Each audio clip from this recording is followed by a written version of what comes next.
120 psychology-related jobs, and how to figure out which one is best for you. University can be a great time for trying new things, living alone, discovering yourself, making friends, and becoming super versed in the subject you adore. However, after the fond memories of Freshers' Week fades, having traversed through gloomy 9 a.m. lectures and overnight library stints, you may find yourself on the other side of graduation day, wondering, now what? I mean, you had a plan. You had many plans, and they changed and shifted and grew into bigger and better images in your mind, just as you changed and grew into a bigger and better you too. But now you're on the other side, and you suddenly have no more time to think and plan.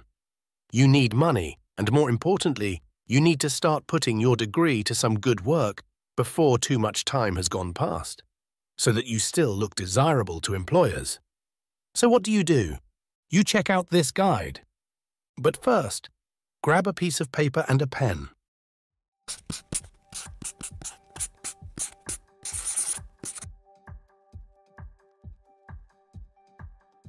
Step 1. Identify who you are. Yes, you know who you are. You've been with yourself for over 18 to 20 years. But let's go deeper than that and unpick what you can do with it. Answer the following questions as openly and honestly as you can, with a few sentences. Pause the video to give yourself time to write. We'll use these answers when looking through the different psychology-related careers, coming up later in the video. 1. What are your interpersonal relationships like? And what kind of dynamic makes you feel most confident and at ease? For example, are you an introvert or an extrovert? Or an introvert disguised as an extrovert? They exist. How do you honestly get on with people best? And how does that make you feel? Pause the video and note your answers down now. 2. What are your perceptions of yourself and your self-image? Are you confident and driven? Do you imagine yourself in all the suits, with all the soft, sculpted hair and fearless business attitude, ready to lead and dominate? Or are you more laid back and enjoy a softer, more personal approach? Or maybe something else entirely? Pause the video and explore this question.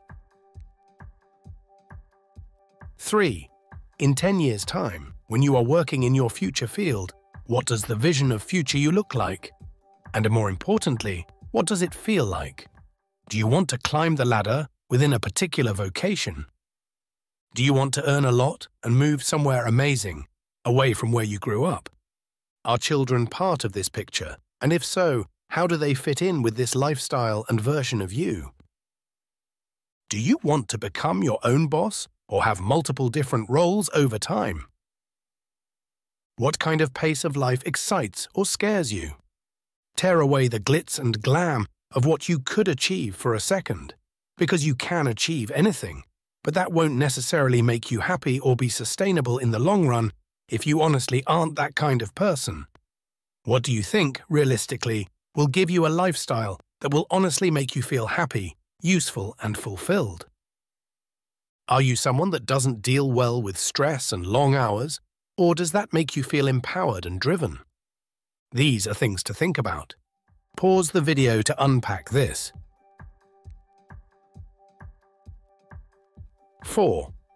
What are your passions, interests, skills, strengths, and weaknesses, personally and intellectually? Do you love helping people? Do you adore the bookish, sciencey feeling of doing research and contributing to a cause that you stand by? Do you enjoy working with people, animals, children, for the environment? What are your skills, your training, your qualifications, your experiences and things you want to learn and develop? What personal and professional advantages do they give you? Are you good at working hard and producing within tight deadlines? Are you frightened of public speaking? Does working with blood make you feel queasy? Pause the video to answer this question. 5. What makes you scared? For example, do you love the idea of being a counselor but find the one-to-one thing far too bewildering? Sometimes working in medicine, mental health, or the criminal system, etc., can involve being exposed to some horrifying people, situations, and stories.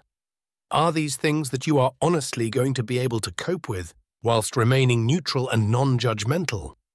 What are deal breakers for you? Decide if those things could threaten your well-being and sense of self if you were to travel down a particular life path. Pause the video to reflect. 6.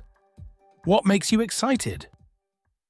Are you naturally a strong, bubbly person that thrives in group and team settings? Do you enjoy putting yourself out there and holding court socially? How would you feel if you had to work in such a way by either managing a team or coordinating a project or movement, for example? If not this, what does make you feel excited, and how might that translate in an employed setting? Pause the video and explore this. 7. What makes you proud? Do you love puzzle solving, research, and applying theory into practice? Do you enjoy playing Sherlock Holmes and being that person that can pull off something worthwhile or interesting? Do these kind of achievements light your fire and motivate you to go bigger and better next time, so to hone your skill and excel in your lane? Maybe this would be something that could translate when job hunting, such as figuring out someone's diagnosis, designing a treatment plan, or teaching. Think about what gets you going and what kind of position might fulfill that. Pause the video to answer this last question. Step 2. Is it feasible? Sometimes when we complete something, such as a degree or a certain level of training, we may believe that the world is officially our oyster, but this very well may not yet be the case.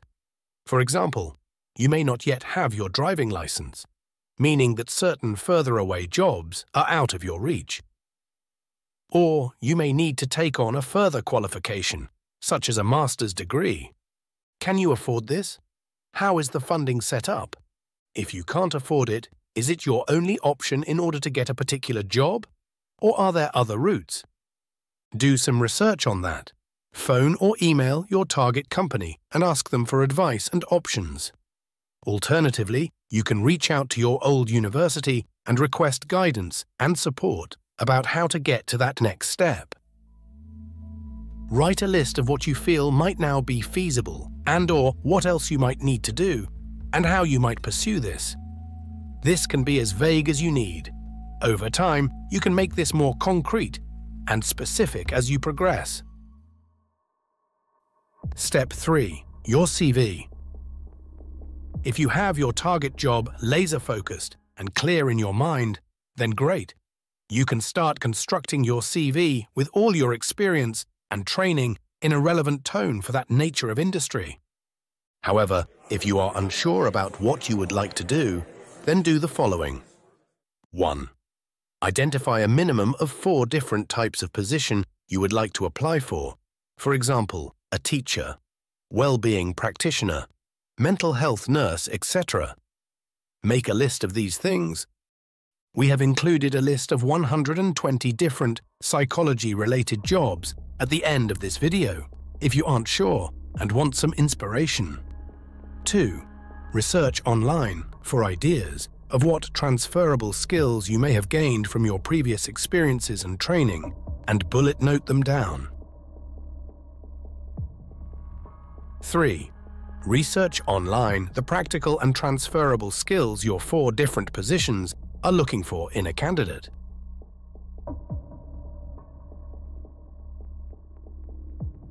4. Construct 4 different CVs that are written in different tones for each specific positions. Reorder your skills and abilities appropriately for each copy, for each position. Rephrase certain aspects about yourself, your experience, and what you can offer so to emulate their ideal candidate. It is important that you do not lie on your application, but instead learn how to structure your CV and represent yourself in the most attractive and relevant light for that particular job, so that your content is tailored and well-structured. For example, your passion and experience in nurturing and growing other people's skills and confidence may not help you in your application for becoming a psychiatric warden or charitable events organizer, but it could be really beneficial when advertising yourself to employers as a potential youth counselor, teacher, or life coach. By tailoring what and how you choose to represent the content of your CV, you will be better able to increase your visibility in the job market and improve your chances of being selected as an ideal candidate. Step 4. Start your hunt. To make things simple and easy, we have included 120 psychology jobs into this video to spark your interest. We have split this into 3 sections. 1. The top highest paying careers in psychology. 2. The top most unusual careers in psychology. 3. A to Z of psychology careers. More information about each of these roles can be found in the description box of this video or within our original article on this topic, which will also be linked in the description box.